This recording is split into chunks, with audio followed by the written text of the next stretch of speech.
स्वागत है आप सभी लोगों का अपने YouTube चैनल स्क्रैच माइंड में। आज के इस वीडियो में मैं आप सभी लोगों को 27 फरवरी 2021 के जितने भी महत्वपूर्ण करंट अफेयर्स के प्रश्न होंगे उन सारे प्रश्नों को मैं आप लोगों को बताऊंगा। तो आइए शुरू करते हैं। अभी हाल ही में किस भारतीय को अमेरिका के international anti corruption champions award से सम्मानित किया गया है? तो अभी हाल ही में भारत के अंजलि भारद्वाज को अमेरिका के international anti corruption champions award से सम्मानित किया गया है, यानी कि इस प्रश्न का ऑप्शन नंबर 2 सही है। अब जान लेते हैं अंजलि भारद्वाज को यह अमेरिका का चैंपियंस अवार्ड क्यों दिया गया। तो इसलिए दिया गया क्योंकि अंजलि भारद्वाज भ्रष्टाचार के खिलाफ अपनी राय को बहुत अच्छे से रखी हैं, इसीलिए अमेरिका के द्वारा इन्हें international anti corruption champions award दिया गया है। अब इस अवार्ड को अमेरिका देते तो आप लोगों को पता है, ठीक। अमेरिका यह अवार्ड इस बार 12 लोगों को दिया है, जिसमें भारत की अंजलि भारद्वाज शामिल हैं। आप लोग याद रखिएगा। अब यहाँ पर दोस्तों अवार्ड की बात हुई है, तो अभी कुछ अवार्ड रिसेंट में और भी दिए गए हैं जिससे आप लोगों को जानना बेहद ज़रूरी है और आने वाले एग्ज़ाम के पार्ट बन सकते हैं। तो मैं कुछ अवार्ड के नाम आप लोगों को बता दे रहे हैं।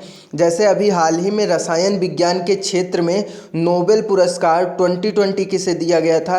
इमैनुअल चारपेंटियर को दिया गया था, और इसी के साथ साथ जेनिफर ए डोडेना भी शामिल थे। किस पुरस्कार के लिए? रसायन विज्ञान के क्षेत्र में नोबेल पुरस्कार के लिए।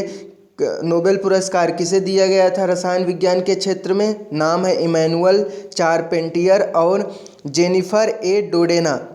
अगर पूछा जाए शांति का नोबेल पुरस्कार 2020 किसे दिया गया था? तो शांति का नोबेल पुरस्कार 2020 वर्ल्ड फूड प्रोग्राम को दिया गया था। अगर पूछ लिया जाए भौतिक के क्षेत्र में नोबेल पुरस्कार किसको दिया गया था? तो भौतिकी के क्षेत्र में नोबेल पुरस्कार 2020 रोजर पेनरोज, रेनहार्ड गेंजेल और एंड्रिया गेज को दिया गया था। 3 लोगों को दिया गया था। आप लोग नाम याद रखिएगा दोस्तों, Roger Penrose, Reinhard गेंजेल, Andrea Ghez को दिया गया था। अगर पूछ लिया जाए साहित्य के क्षेत्र में नोबेल पुरस्कार इस बार किसको दिया गया था? तो साहित्य के क्षेत्र में नोबेल पुरस्कार दिया गया था लुईस ग्लुक को दिया गया था। किसको दिया गया था? लुईस ग्लुक को दिया। इतनी जानकारी आप लोगों को इस प्रश्न से पता चलता है, तो आप लोग इसे कहीं नोट कर सकते हैं। तो याद रखिएगा, international anti corruption champions award Bharat के अंजलि भारद्वाज को दिया गया है अमेरिका के द्वारा। अगला प्रश्न है, अभी हाल ही में जिंदल पावर लिमिटेड के नए अध्यक्ष कौन बने हैं? तो अभी हाल ही में जिंदल पावर लिमिटेड के नए अध्यक्ष के रूप में अनिल कुमार झा को नियुक्त किया गया है, यानी कि इस प्रश्न का ऑप्शन नंबर 1 सही है। अब दोस्तों हम लोग बात कर लेते हैं जिंदल के बारे में। तो जिंदल का अगर पूरा नाम की बात करूं तो जिंदल का पूरा नाम है Jindal steel and power limited, जिसे हम लोग शॉर्ट में JSPL भी बोलते हैं। क्या बोलते हैं? JSPL भी बोलते हैं, और पूरा नाम है Jindal steel and power limited. संस्थापक की बात करूं तो जिंदल के संस्थापक हैं OP जिंदल। अब मुख्यालय है भारत की राजधानी नई दिल्ली में। अध्यक्ष हैं नवीन जिंदल, और MD मैनेजिंग डायरेक्टर कौन है? VR शर्मा। अब दोस्तों यहाँ पर अध्यक्ष की बात हुई, तो अभी हाल ही में कुछ और अध्यक्ष की नियुक्ति हुई है अलग अलग संस्था में, उनके बारे में भी हम लोग जान लेते हैं। जैसे अभी BHEL के अध्यक्ष बने हैं नलिन सिंघल जी, यानी कि भारत हैवी इलेक्ट्रिकल्स लिमिटेड के अध्यक्ष कौन बने हैं? नलिन सिंघल। अगर पूछ लिया जाए इन्फोसिस के अध्यक्ष अभी वर्तमान में किसे बनाया गया, तो इन्फोसिस के अध्यक्ष अभी वर्तमान में नंदन नीलकानी बने हैं। कौन बना है? नंदन नीलकानी। महिंद्रा ग्रुप के अध्यक्ष आप लोगों को पता होगा, अभी हाल ही में बनाए गए हैं आनंद महिंद्रा जी। अगर पूछ लिया जाए विप्रो के अध्यक्ष कौन है, तो विप्रो के अध्यक्ष हैं ऋषद प्रेम जी। इंटेल के अध्यक्ष भी अभी हाल ही में बने हैं, इनका नाम है ओमर इशराक। तो आप लोग याद रखिएगा। अगला प्रश्न है, अभी हाल ही में किस राज्य की सरकार ने सभी गाँव में मिशन लाल लकीर को मंजूरी दे दी है? तो अभी हाल ही में पंजाब सरकार ने सभी गांवों में मिशन लाल सरकार को मंजूरी दे दी है, यानी कि इस प्रश्न का ऑप्शन नंबर 1 सही है। अब दोस्तों इससे जुड़े कुछ इंपॉर्टेंट फैक्ट की बात कर लेता हूं। जैसे पंजाब कैबिनेट ने राज्य भर के सभी गांवों में मिशन लाल लकीर लागू करने को मंजूरी दे दी है। इस मिशन के तहत ग्रामीण को लाल डोरे के बाहर की उनकी संपत्तियों के मुद्रीकरण का अधिकार और सरकारी विभागों, संस्थाओं व बैंकों के जरिए मिलने वाले अलग अलग लाभों का फ़ायदा मिल सकेगा, ऐसा कहना है पंजाब गवर्नमेंट का। अब दोस्तों, पंजाब गवर्नमेंट ने मिशन लाल लकीर को मंजूरी दी है, तो हम लोग पंजाब गवर्नमेंट के बारे में जान लेते हैं। पंजाब के सीएम हैं कैप्टन अमरिंदर सिंह जी, जो कि कांग्रेस पार्टी के हैं। और राजधानी की बात करूं तो पंजाब की राजधानी है चंडीगढ़। और पंजाब के गवर्नर हैं प्रेजेंट टाइम में विजेंद्र पाल सिंह बदनौर जी। और पंजाब के 3 पड़ोसी राज्य हैं, कौन कौन हैं? पंजाब की सीमा राजस्थान की सीमा से भी लगती है, हरियाणा की सीमा से भी लगती है और हिमाचल प्रदेश की भी सीमा से लगती है। अगर पूछ लिया जाए पंजाब के मुख्य न्यायाधीश कौन है प्रेजेंट टाइम में, तो पंजाब के मुख्य न्यायाधीश हैं रविशंकर झा जी। और पंजाब की लोकसभा में कितनी सीटें हैं, तो पंजाब की लोकसभा में 13 सीटें हैं। अगर बात करें राज्यसभा की, राज्यसभा में 7 सीटें हैं। और विधानसभा में बात करें तो विधानसभा में 117 सीटें हैं। कितनी सीटें हैं? 117।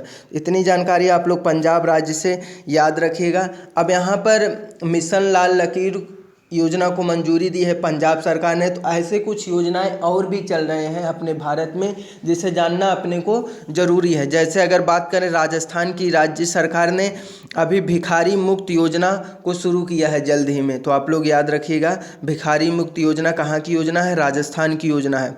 असम राज्य सरकार ने चाय बगीचा धन पुरस्कार योजना को अभी हाल ही में शुरू किया है।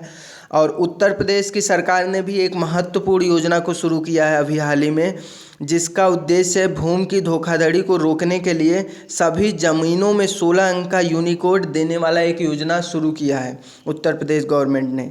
और देश की पहली चिकित्सा शिक्षा छात्र बीमा योजना को कौन लागू किया है, तो मध्य प्रदेश सरकार ने लागू किया है।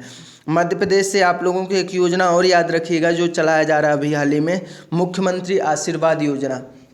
अगला प्रश्न है, अभी हाल ही में किस बैंक ने नम्मा चेन्नई स्मार्ट कार्ड को लॉन्च किया है, तो अभी हाल ही में आईसीआईसीआई बैंक ने नम्मा चेन्नई स्मार्ट कार्ड को लॉन्च किया है, यानी कि इस प्रश्न का ऑप्शन नंबर 3 सही है। तो अभी हाल ही में आईसीआईसीआई बैंक ने विभिन्न प्रकार के भुगतान करने के लिए नागरिकों को वन स्टॉप समाधान प्रदान करने के लिए ग्रेटर चेन्नई कॉरपोरेशन यानी कि जीसीसी और चेन्नई स्मार्ट सिटी लिमिटेड के साथ साझेदारी में एक कॉमन पेमेंट कार्ड सिस्टम यानी कि सीपीसीएस शुरू करने की घोषणा कर दी है।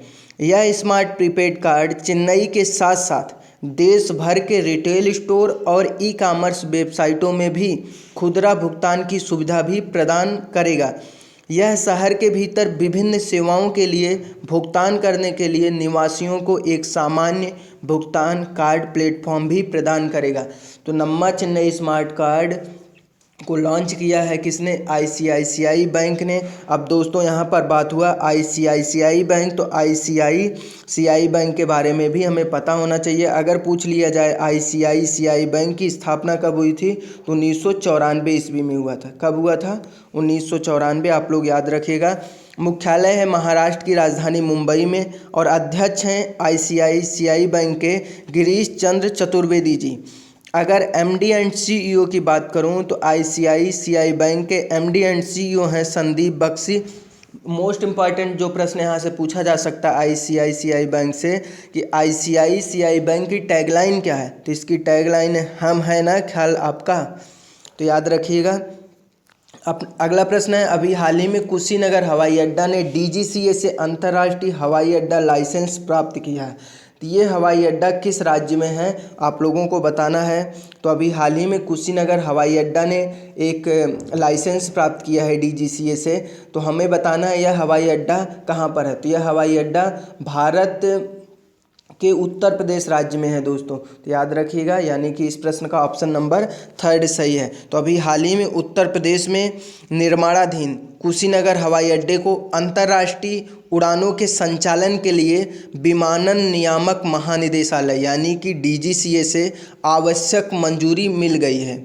एक बार चालू होने के बाद कुशीनगर हवाई अड्डा राज्य में तीसरी कार्यात्मक अंतर्राष्ट्रीय सुविधा बन जाएगा। तो अभी हाल ही में वर्तमान वर्तमान में उत्तर प्रदेश में 2 अंतर्राष्ट्रीय हवाई अड्डे पहले से हैं, जैसे लखनऊ में चौधरी चरण सिंह अंतर्राष्ट्रीय हवाई अड्डा है और वाराणसी में लाल बहादुर शास्त्री अंतर्राष्ट्रीय हवाई अड्डा है। इसके बाद तीसरा कौन सा बन जाएगा? कुशीनगर हवाई अड्डा। ठीक, अगर हम लोग बात कर लें डीजीसीए, डीजीसीए क्या होता है? एक बॉडी है जो क्या करता है, अंतर्राष्ट्रीय हवाई जहाज़ को क्या करता है, लाइसेंस प्राप्त करता है। ठीक, हवाई अड्डों को लाइसेंस प्राप्त करता है। तो हम लोग डीजीसीए के बारे में भी जान लेते हैं। डीजीसीए का पूरा नाम है Directorate General of Civil Aviation, जिसको हिंदी में बोलते हैं नागर विमानन महानिदेशालय। मुख्यालय है भारत की राजधानी नई दिल्ली में। महानिदेशक है डीजीसीए के वर्तमान समय में अरुण कुमार सिंह जी। अगर उड्डयन मंत्री की बात करूं तो भारत सरकार में उड्डयन मंत्री का कार्यकाल यानी कि जिम्मेदारी किसको दिया गया है? हरदीप सिंह पुरी जी को। अब हम दोस्तों कुछ और हवाई अड्डों के नाम बता दे रहे हैं जिसके बारे में पता होना चाहिए आप लोगों को। जैसे पूछ लिया जाए कालीकट अंतर्राष्ट्रीय हवाई अड्डा कहाँ पर है, तो कालीकट अंतर्राष्ट्रीय हवाई अड्डा केरल के कोझिकोड में है। अगर पूछ लिया जाए नेताजी सुभाष चंद्र बोस अंतर्राष्ट्रीय हवाई अड्डा कहाँ पर है, तो आप लोगों को पता होगा यह हवाई अड्डा कहाँ पर है? कोलकाता राज्य में है, कोलकाता शहर में है।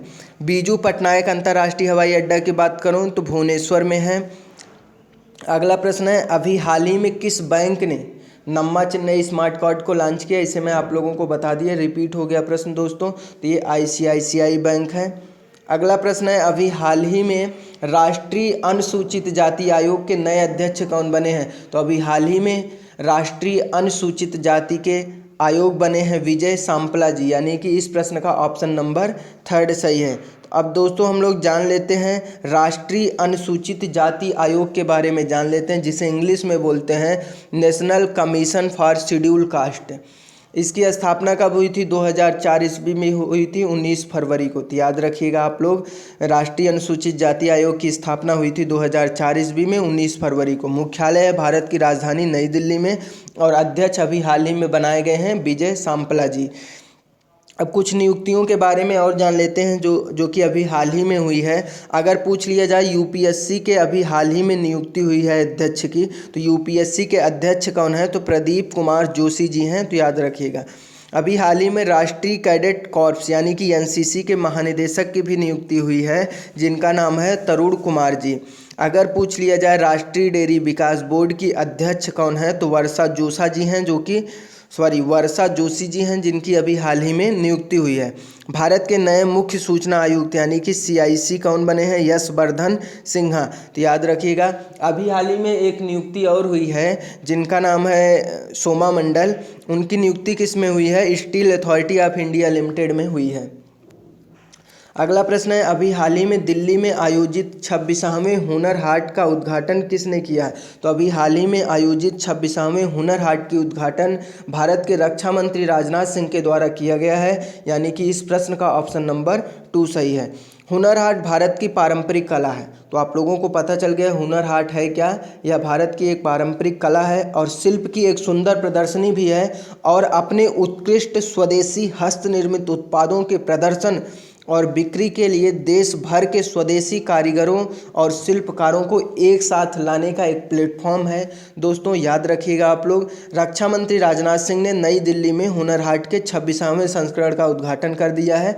यह हुनर हाट कब से शुरू हुआ? 21 फरवरी से शुरू हुआ है, 1 मार्च तक चलेगा। और इसका जिसे कहते हैं टैग लाइन कहते हैं, तो इसकी टैग लाइन क्या है? Vocal for local. ठीक, जिसकी विषय या थीम बोल सकते हैं हम लोग, तो इसकी विषय या थीम है वोकल फॉर लोकल। अगला प्रश्न है, अभी हाल ही में नाइजर देश के नए राष्ट्रपति कौन बनाए गए हैं? तो अभी हाल ही में नाइजर देश के नए राष्ट्रपति के रूप में जो नियुक्ति हुई है उनका नाम है मोहम्मद बैजोम, यानी कि इस प्रश्न का ऑप्शन नंबर 1 सही है। अब दोस्तों ये मोहम्मद बैजोम जो है नाइजर देश के राष्ट्रपति बने हैं, तो नाइजर देश के बारे में भी हमें पता होना चाहिए। नाइजर अफ्रीका महाद्वीप में स्थित एक देश है जिसकी राजधानी है नियामे। अगर करेंसी की बात करूं तो करेंसी है वेस्ट अफ्रीकन CFA फ्रैंक। राष्ट्रपति अभी बन गए मोहम्मद बैजोम। प्रधानमंत्री हैं कौन? विगरी रफीनी। तो अभी हाल ही में कुछ और भी राष्ट्रपति बने हैं जिनके बारे में हमें पता होना चाहिए। अगर पूछ लिया जाए तो अभी हाल ही में अमेरिका के भी राष्ट्रपति बने हैं, तो ट्रंप सरकार की जगह लिए हैं, जिनका नाम है जो बाइडन। सेशल्स के नए राष्ट्रपति बने हैं, उनका नाम है वाविल राम कलावन। ठीक, तो सेशल्स के नए राष्ट्रपति कौन बने हैं? Wavell Ramkalawan. बोलिविया देश के भी नए राष्ट्रपति बने हैं अभी हाल ही में। तो बोलिविया देश के नए राष्ट्रपति बने हैं लुइस एरसे। तजाकिस्तान के नए राष्ट्रपति की अभी हाल ही में नियुक्ति हुई है, जिनका नाम है इमोमाली रहमोन। अगला प्रश्न है, अभी हाल ही में life beyond the black night 19 January 1990 each पुस्तक लॉन्च हुई है। तो आप लोगों को बताना है यह पुस्तक किसके द्वारा लिखी गई है।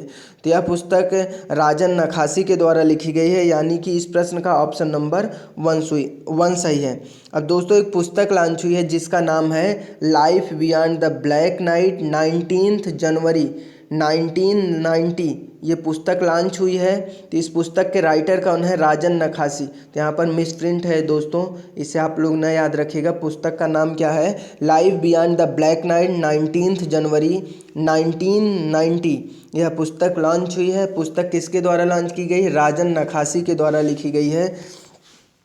अगला प्रश्न है, अभी हाल ही में Dada Saheb Phalke international film festival 2021 में बेस्ट एक्टर का अवार्ड किसे दिया गया है? तो ये आप लोगों के लिए प्रश्न दोस्तों, अगर इस प्रश्न का उत्तर पता हो तो आप लोग कमेंट बॉक्स में ज़रूर दीजिएगा, वो भी फुल डिटेल के साथ। तो ये रहा आज के करंट अफेयर्स का कंप्लीट वीडियो। अगर वीडियो पसंद आ रहा है तो अपने दोस्तों को भी शेयर कर सकते हैं। Thank you for watching and listening this video.